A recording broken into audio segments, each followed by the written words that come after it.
Hey guys, it's Margot with Cavity Sliders, and today I'm with my rep Mike Garcia with Easy Sales, and we're in northern Idaho in Coeur d'Alene at Gozzer Ranch today.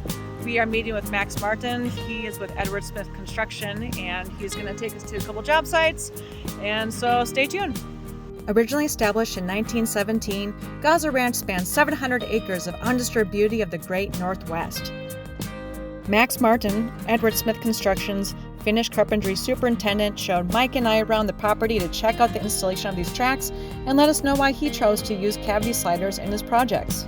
Well, we always used Stanley extruded aluminum tracks for years and years, which were adequate.